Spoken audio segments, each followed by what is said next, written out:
नमस्कार, मैं हूं बबीता चौधरी और एक बार फिर से आप सभी का स्वागत है हमारे यूट्यूब चैनल पे। आज हम बात करेंगे केंद्रीय कर्मचारियों और पेंशन भोगियों के लिए एक बहुत ही बड़ी खबर निकलकर हमारे सामने आ रही है, जिसमें उनके बढ़े हुए डीए और एरियर के बारे में इस वीडियो में डिटेल से हम बात करेंगे। तो आगे बढ़ने से पहले मैं आपको बता दूँ, यदि आप हमारे चैनल पर नए तो हमारे चैनल को सब्सक्राइब कीजिए और अगर आपको हमारी वीडियो अच्छी लगे तो इसे ज़्यादा से ज़्यादा लाइक कीजिए और शेयर कीजिए।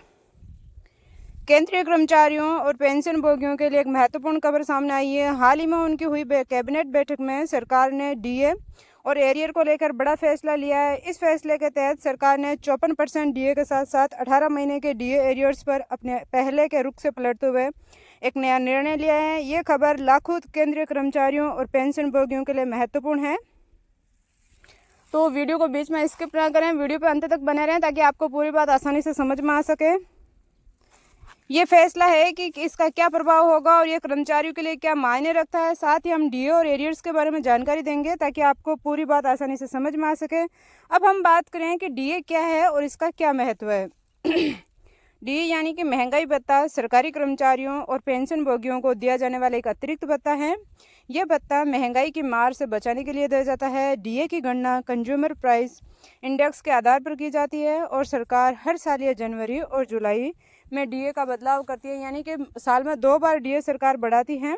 तो डीए का महत्व ये है कि आर्थिक तंगी से उबरने में सहायता करता है और ये कहीं ना कहीं खर्चों को भी मैनेज करने के लिए है। तो ये कर्मचारियों की क्रय शक्ति को बनाए रखता है, महंगाई से होने वाले नुकसान की भरपाई करता है, वेतन का एक महत्वपूर्ण हिस्सा है, पेंशन की गणना में इसका उपयोग होता है।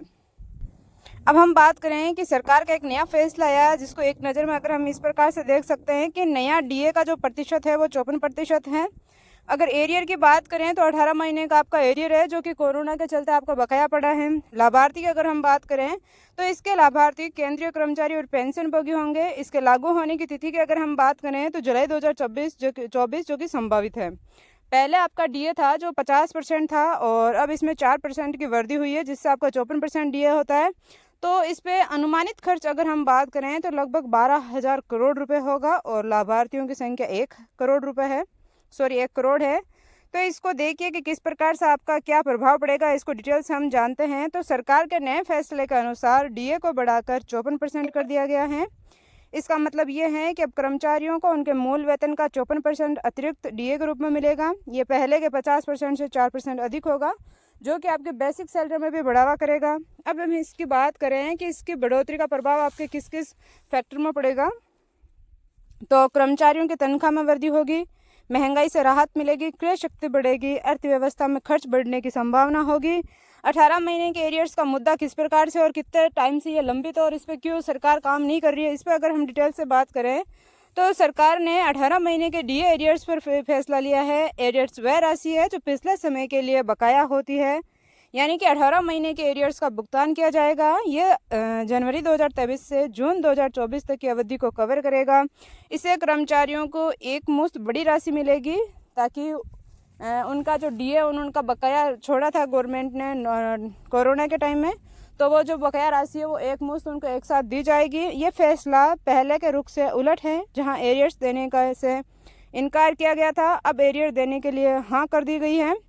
अब हम बात करें कि इस नए फैसले से कर्मचारियों पर क्या प्रभाव पड़ेगा। तो उनके वेतन में वृद्धि होगी। 54% डीए से उनके मासिक वेतन यानी कि बेसिक जो उनकी सैलरी है उसमें भी वृद्धि होगी। एक मुश्त राशि 18 महीने के एरियर से बड़ी राशि मिलेगी। आर्थिक स्थिति में सुधार, अतिरिक्त धन से आर्थिक स्थिति बेहतर होगी, खर्च करने की क्षमता बढ़ेगी, अधिक पैसे से बाजार में खर्च बढ़ेगा, बचत में वृद्धि। कुछ कर्मचारी इस अतिरिक्त धन को बचा भी सकते हैं आने वाले फ्यूचर के लिए। अब हम बात करें कि सरकार ने क्या यू टर्न लिया। तो सरकार ने पहले एरियर्स देने से इनकार कर दिया था, लेकिन अब अपने फैसले को बदल लिया है। इससे कई संभावित कारण हो सकते हैं। कर्मचारी संगठनों का दबाव, जिस कारण भी आपको एरियर देने के लिए हाँ कर दिया गया हो। और आगे हम बात करें कि आगामी चुनावों को ध्यान में रखते हुए अर्थव्यवस्था को गति देने के लिए कर्मचारियों की मांगों को स्वीकार करना, महंगाई से राहत देने का प्रयास। डीए की गणना कैसे होती है। तो डीए की गणना एक विशेष फॉर्मूले के आधार पर की जाती है। तो ये देखिए डीए की गणना किस प्रकार से की जाएगी। आपके 12 महीने के जो इंडेक्स है उसके आधार पर करके उसको 100 से मल्टीप्लाई किया जाएगा, जहां आपका AICPI का मतलब है कि all Indian consumer price index. अब हम एरियर्स की गणना की बात करें तो 18 महीने के एरियर्स की गणना किस प्रकार से की जाएगी। तो ये देखिए, मूल वेतन की गणना करने के लिए नए और पुराने डीए के बीच के अंतर को निकालें। इस अंतर को 18 से गुणा करें और प्राप्त राशि ही आपका एरियर होगी। जैसे कि अगर आपकी मूल राशि 30,000 रुपये है और आपका नया डीए 54% के आधार पर आपकी 16,200 रुपये आपकी पेमेंट होगी और पुराना 50% के हिसाब से आपका 15,000 रुपये होगा। अंतर आपका आ गया 1200 रुपये प्रति माह का। तो 1200 गुणा 18 बराबर आपका एरियर होगा 21,600 रुपये।